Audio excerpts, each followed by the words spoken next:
माँ का दिल कभी मत दुखाना। माँ और बेटे की दिल को छू लेने वाली शिक्षाप्रद कहानी। रात के 2 बज चुके थे और सुमित अभी तक घर नहीं आया था। वैसे ये पहली बार नहीं हुआ था, क्योंकि पिताजी के गुजरने के बाद सारा बिजनेस बहुत ही अच्छे से संभाला था सुमित ने। इसीलिए वो अक्सर ही लेट आता था घर पर। हमेशा वो 12 बजे तक घर आ जाता था, लेकिन आज काफ़ी देर हो चुकी थी, अभी तक घर नहीं आया था। माँ की आंखों में नींद से ज़्यादा बेटे के लिए चिंता थी। वैसे वो हमेशा रात का खाना खा कर आया करता था, किसी पार्टी में या फिर ऑफिस में ही खा लेता था। लेकिन माँ तो माँ है। माँ हमेशा उसका खाने पर वेट करती थी और उसके घर वापस आने के बाद ही अन्न का दाना अपने मुंह में डालती थी, इस उम्मीद से कि खाना खाते समय 2 घड़ी अपने बेटे से बात कर पाएगी। पर ऐसा कभी नहीं हुआ। माँ को अकेलापन बहुत ही परेशान करता था। अकेलापन इसीलिए क्योंकि बेटा अभी कुंवारा था और पति को गुजरे काफ़ी समय हो चुका था। इसीलिए सुमित की माँ ज़्यादातर अकेले ही घर पर रहती थी और सुमित हमेशा बाहर ही रहता था, दिन और रात को भी। बस एक सीमा नाम की काम करने वाली लड़की घर पर आती थी। उससे कुछ बात हो जाती थी माँ की, जिससे उनका मन थोड़ा सा हल्का हो जाता था। लेकिन वो भी ज़्यादा समय नहीं दे पाती थी, क्योंकि उसे और भी जगह काम करना होता था। रात के 3 बज चुके थे और इंतज़ार करते करते माँ की आंखें थक चुकी थी। फ़ोन करो तो फ़ोन भी नहीं उठाता था। उसके बाद जैसे ही दरवाज़े की घंटी बजी, माँ ने जल्दी से जाकर दरवाज़ा खोला और बेटे को डांटना शुरू कर दिया कि कहाँ था तू इतनी देर तक, आज फिर से लेट आया है। बेटे ने चिढ़ते हुए जवाब दिया कि शौक़ नहीं है मुझे लेट आने का, मीटिंग थी इसलिए लेट हो गया। माँ ने बोला, अच्छा चिढ़ मत, खाना खा ले, तेरी पसंद का खाना बनाया है।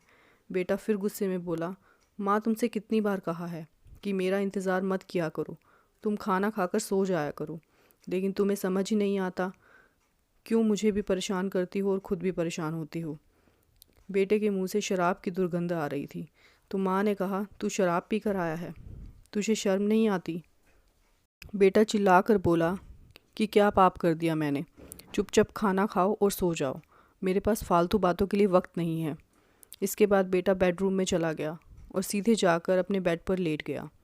नशे की वजह से उसी वक्त उसे गहरी नींद आ गई और वो सो गया।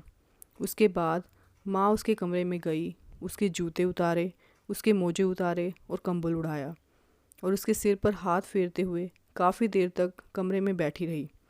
उसके बाद वह अपने कमरे में जाकर सो गई।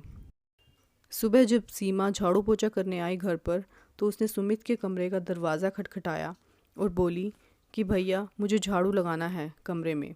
सुमित बोला, ठीक है, सफाई करने के बाद दरवाज़ा बंद करके जाना।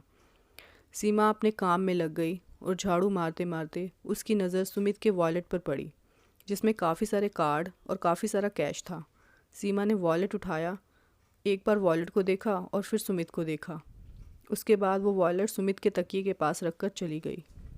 सुबह के 10 बजे सुमित उठकर ऑफिस चला गया और रास्ते में जब उसने गाड़ी में पेट्रोल भरवाने के लिए अपना वॉलेट निकाला तो उसने देखा कि वॉलेट में बिल्कुल भी कैश नहीं है।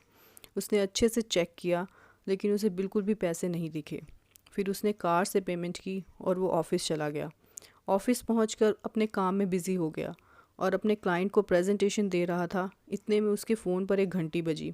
उसने देखा कि माँ का फ़ोन है तो उसने फ़ोन काट दिया, लेकिन फ़ोन बार बार आता रहा, इसलिए उसने परेशान होकर फ़ोन उठाया और साइड में जाकर बोला, क्या हुआ माँ, क्यों बार बार फ़ोन कर रही हो? अगर मैंने फ़ोन काट दिया तो समझ नहीं सकती कि मैं बिज़ी हूँ, काम में हूँ, बाद में कॉल करता हूँ। उसने बिना बात सुने ही फ़ोन काट दिया, लेकिन माँ को अब इन सब चीज़ों की आदत हो चुकी थी। फिर भी उनके चेहरे पर उदासी साफ दिख रही थी। माँ ने सीमा को आवाज़ लगाई और बोला, बेटा ज़रा रज़ाई दे दो, मुझे आज सुबह से ठंड लग रही है। सीमा बोली, हाँ माँ जी लाती हूँ। वो वहीं बैठकर माँ से बात करने लगी। अगले दिन बेटे का एक पार्सल आया तो डिलीवरी बॉय को पैसे देने के लिए उसने वॉलेट निकाला तो देखा कि आज भी उसमें से पैसे नहीं हैं, तो उसने ऑनलाइन पेमेंट कर दी। उसके बाद बेटा माँ के पास गुस्से में गया और बोला, देखो माँ बहुत हो गया, ये 5वीं बार है, मेरे वॉलेट से पैसे हर बार गायब हो रहे हैं, पक्का ये सीमा एक नंबर की चोर है। माँ बोली, बेटा सीमा ऐसा नहीं कर सकती, वह बहुत अच्छी लड़की है। बेटा बोला कि तुम्हारे पैर दबाकर तुम्हारे साथ थोड़ी देर बात करके उसने तुम्हें अपनी बातों के जाल में फंसा लिया है। आज मैं तुम्हारे सामने उसकी सच्चाई ला कर ही रहूँगा। बेटे ने सीमा को आवाज़ लगाई, और वहाँ आने के लिए बोला। सुमित की गुस्से वाली आवाज़ सुनकर सीमा दौड़ती हुई आई और पूछने लगी, क्या हुआ भैया? तो सुमित बोला कि अगर तुम्हें किसी चीज़ की ज़रूरत थी या पैसे चाहिए थे तो तुम मुझसे मांग लेती, मेरे वॉलेट में से पैसे चुराने की क्या ज़रूरत थी तुम्हें। सीमा को पहले कुछ समझ नहीं आ रहा था, लेकिन उसे जैसे ही समझ आया कि उस पर चोरी का आरोप लगाया जा रहा है तो उसने बोला कि भैया मैंने कोई चोरी नहीं की है, मैंने कोई पैसे नहीं लिए आपके वॉलेट में से। तो सुमित ने बोला कि ठीक है, मैं अभी पुलिस बुला लेता हूँ, अभी दूध का दूध और पानी का पानी हो जाएगा। सीमा ने डरते हुए माँ की तरफ देखा और माँ ने अपने बेटे से बोला कि सीमा ने कोई चोरी नहीं की है, वॉलेट से पैसे मैंने निकाले हैं। सुमित बोला कि माँ तुम इसे बचाने की कोशिश मत करो, मुझे पता है चोरी इसी ने की है। माँ बोली, मैं इसे बचाने की कोशिश नहीं कर रही हूँ, बल्कि जो सच है वही बोल रही हूँ, पैसे मैंने लिए हैं। बेटा धीमी सी आवाज़ में बोला कि माँ तुम्हें ये करने की क्या ज़रूरत है, अगर तुम्हें पैसे चाहिए थे तो मुझको बोल दिया होता, मैं तुमको दे देता। माँ बोली कि तुम्हें बोलने के लिए तुमसे बात करना ज़रूरी है, लेकिन बात करने के लिए ना तो तुम घर पर होते हो और ना ही तुम फ़ोन पर बात करते हो, तो किस वक्त बोलती तुम्हें। अब तो लगता है कि तुमसे बात करने के लिए भी अपॉइंटमेंट लेना पड़ेगा मुझे तुम्हारे ऑफिस से। जितने भी पैसे तुम मुझे देते हो सब घर के कामों में खर्च हो जाते हैं, उसके अलावा बहुत सारे खर्चे होते हैं जिसके बारे में तुम्हें नहीं पता।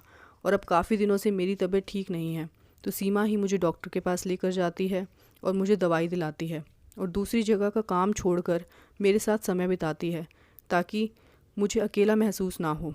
अगर वह मुझे अपना एक्स्ट्रा टाइम दे रही है तो मेरा भी फ़र्ज़ बनता है कि मैं उसे एक्स्ट्रा पैसे दूँ। इसलिए मैंने तुम्हारे वॉलेट में से पैसे लिए थे।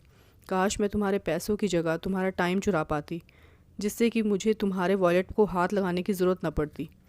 बेटे ने माँ से माफ़ी मांगी और बोला कि मुझे समझ में आ गया है कि मैं जो कर रहा था वो गलत था। आगे से मैं ध्यान रखूँगा कि अब तक जो हुआ वो दोबारा ना हो।